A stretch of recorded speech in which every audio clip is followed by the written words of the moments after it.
Hi everybody, Tim back again. Welcome back to my continuing series. This is part 2 of Groove 4, The Quest for Groove. Alright, so in part 1, we put down a few rhythm patterns in the beatbox here in Caustic. So today I want to move on and let's try and make some sort of complementary bass lines to go along with it. So I'm going to come in and open up slot 2 here in our machine panel, and let's choose the bass line. Go in here in the bass line presets list. Now I have used before on some other tracks the classic growl preset, which I actually really kind of like. So let's give that a shot here. There's my octave to drop down. Let's drop that down a couple of octaves so it's actually in the bass and we get, yeah, that's got a nice tone to it. And I like how when I tap the screen, it looks like the line is just shaking my entire car, but I'm just shaking my phone a little bit. All right, so let's scroll down to our MIDI editor and let's play. Well, first let me go back up to the beatbox, make sure we're on pattern A1 here. Yes, start with our first pattern. Now let's just play that and remind ourselves what it sounds like.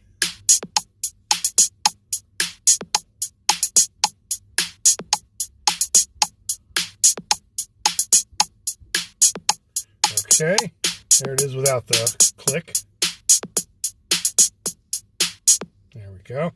So let's try something, just some eighth notes on the D there.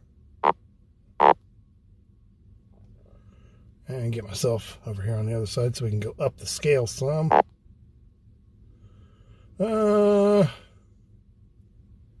up to F and then the G.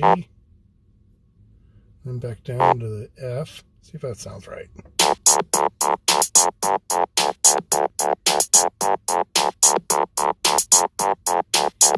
Not bad, a little staticky. Let's change some of the notes in here. Take that out. We'll take this note. And I know from past experience, if I hold up here on the type of note that it is, I can stretch it out. Whoops, not there. This note. Oh, no, here it is. The size. Can you tell it's been a while since I did this? There. Let's make that an 8th. See if that helps us any. Maybe you make it a little bit longer.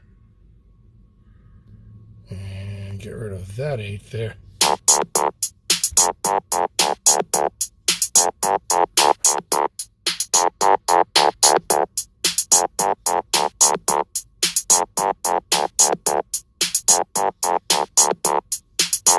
Okay, so the sample on that one is our problem there. It's a little short.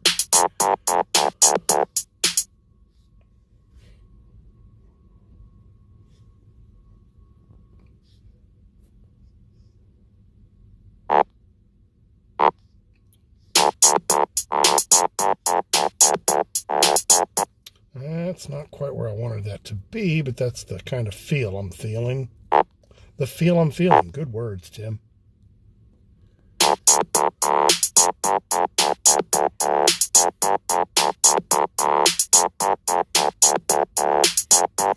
There, I can make that a little better.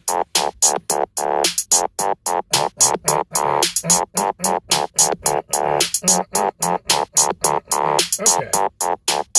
So there we got pattern A1. Let's go back up and switch our drums over to A2. I still got the cold from part 1. Pattern 2 was more. Oops, I'm still playing the bass line from A1 there. So now let's go back down to our bass line, switch over to pattern A2, and let's think of something new. You guys got any ideas? Okay, so here's our drum line for pattern A2 without any bass on it.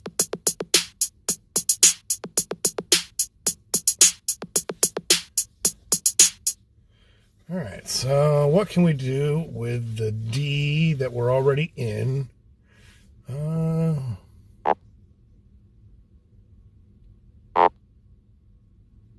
quite where I wanted that. There we go.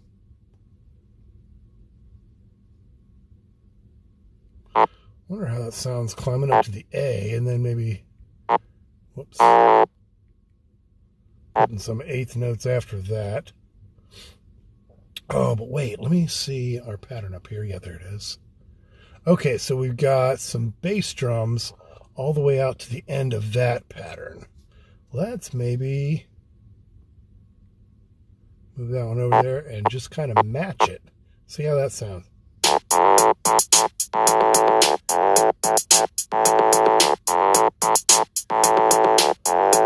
I kind of like the feel of it, but I'm not sure A is the right note there. Could we just do a descending pattern back down what we just played?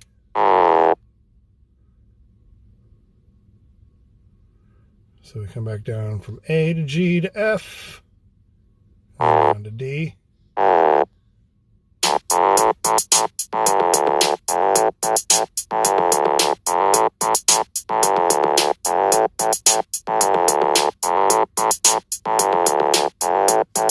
Not bad. Might be usable for something. All right, this is kind of coming together quicker than I thought, which is a good thing.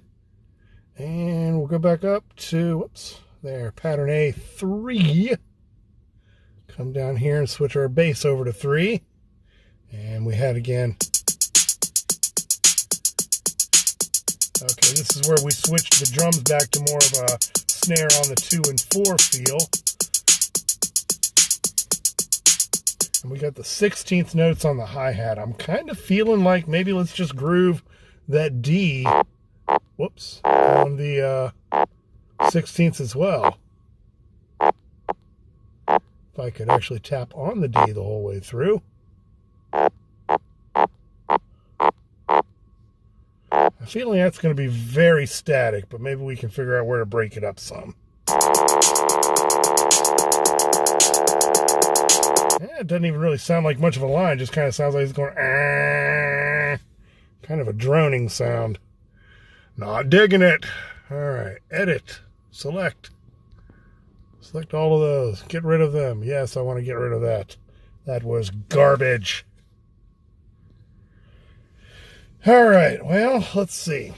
We're in D, but maybe let's start up on the 5.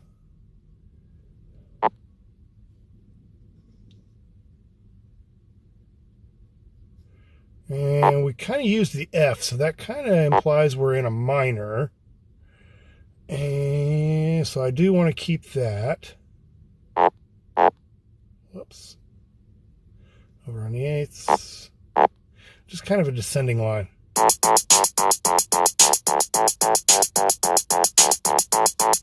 that kind of could be something that, goes into another section, just kind of a fill to transition. Okay.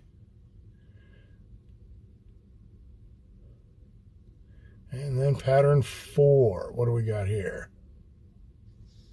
Remind ourselves what that sounds like.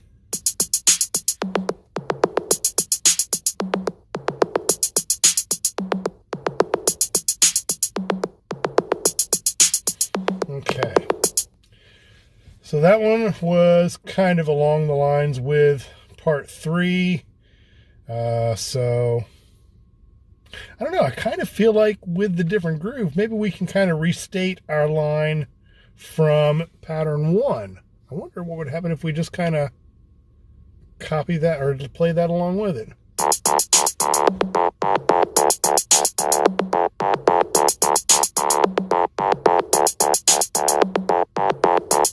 I kind of dig it. I'm thinking maybe 3 lines on the bass is all we need for that. Unless we get into some structuring, we decide, no, we need another section, which we can come back to later. So, yeah, that's kind of good. I kind of dig the way that first pattern here on the bass works with the pattern 4 on the drums. You know, I switched those over to the snare on the 2 and 4 on the other patterns, and I kind of like the way this bass line plays along with that. It kind of emphasizes that tom hit in there. So, all right, yeah, I kind of dig the way that's coming together. Okay, so I think we're going to end that here today. I think this is a pretty good stopping point. Next time we'll get into some sort of pads or maybe some sort of melody line with some of the other synth modules. We'll try and figure out where we're going to go from here. If you guys think I'm totally off base or you like where this is going, leave a comment below. Let me know what you're thinking. As always, please remember to like and subscribe to the channel. You know, share it around with your friends. Tell some other people to come on over here and get the subscriber count up, and then we can start doing more and more fun things. I will see you guys next time.